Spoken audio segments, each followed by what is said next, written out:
Good evening and welcome to BTC-TV, Scribbler, and my name is Ben Wusterberg, and I'm going to be reading to you from my novella, The Truth of Who We Are. I have to apologize. I couldn't get a hold of Benedict Cumberbatch, and I do apologize to him for having called him Benjamin Cumberbatch last week, but hey, that's what happens, you know.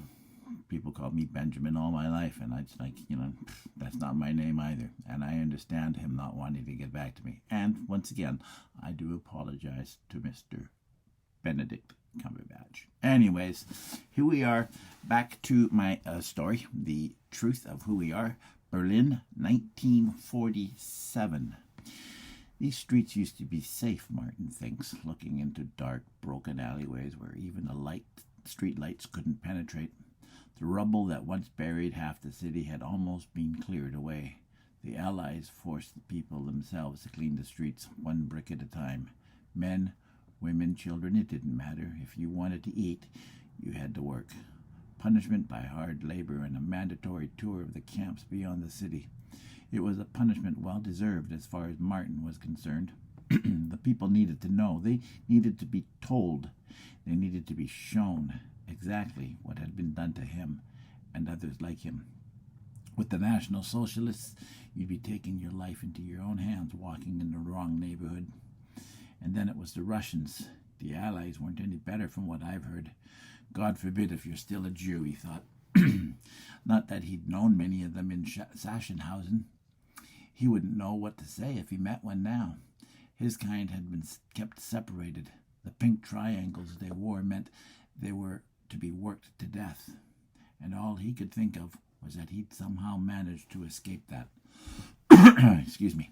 We should have left for Switzerland when we had the chance, he told himself. It was a lie he had told himself 1,000 times a day.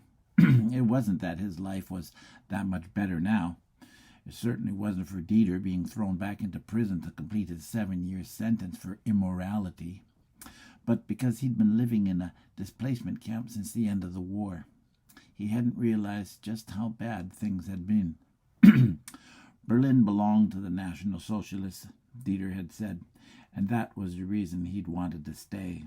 He believed in the vision of Germany Hitler had promised. We were so naive, he tells himself, looking at the destruction around him. Or was it him? Was he the one who had been naive?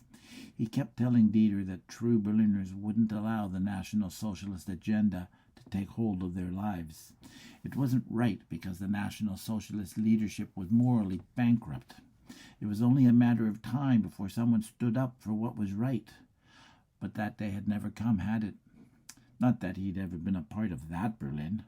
The Berlin that Dieter lived in, the part of Berlin that danced and sang and made quick work of it with cocaine and heroin, hurried fucks in dark alleys, or hand jobs in theaters while they watched homo movies.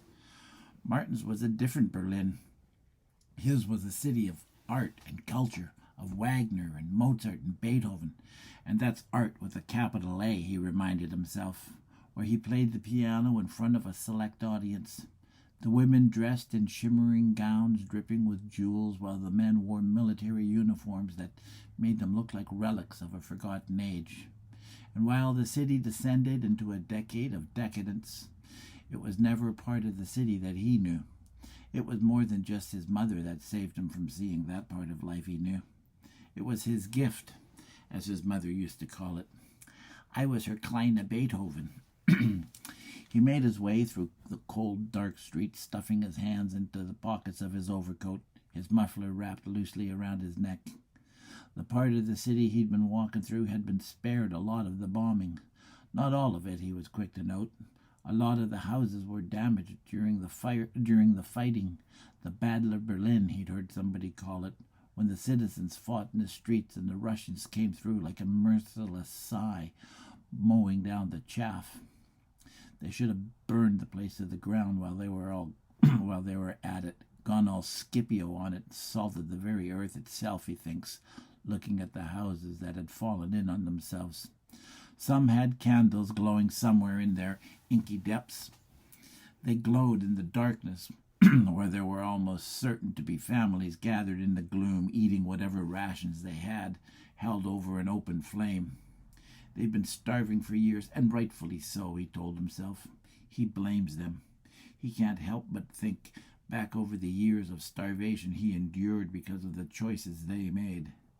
He knows they'll blame the Allies and the Russians before they'll blame the National Socialists, never once stopping to think that they'd brought it all on themselves. They'd had ample chances to say no. They had the chance to stand up for what was right and denounce the terror. They should have strung him up like they did Mussolini a long time ago. That's because they believed what he told them, didn't they? He promised them a 1,000-year Reich, and they believed him because they wanted to. Even Dieter had believed. And what did they have to show for it? He was in the neighborhood where he'd studied with the maestro Beck. The house wasn't there anymore, and for some reason he thought it was a shame. It was a little more than a pile of bricks and broken chunks of cement where the chimney once stood.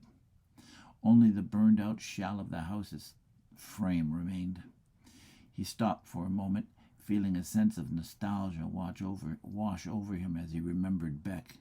The old maestro had studied with Liszt in Rome, and Liszt had given him his blessing, the Beethoven kiss. Beck had been a ruthless taskmaster, and the last Martin had heard had been ostracized, threatened with prison for refusing to denounce the National Socialists. Then why am I here, he asked himself.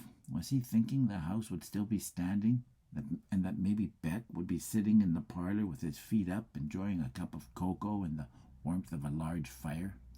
As much as he hated everything Beck stood for later in life, he had to remind himself that it was later in Beck's life.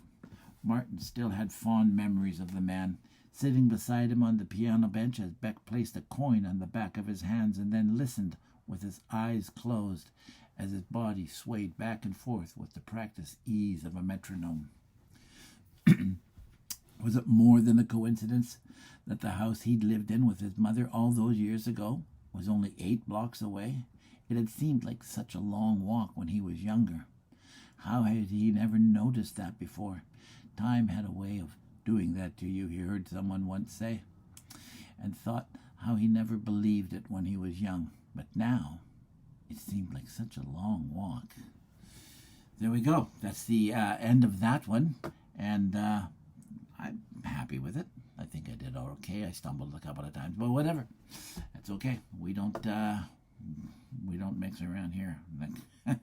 Anyways, that's it for today or tonight, and I will see you next week on BTC-TV.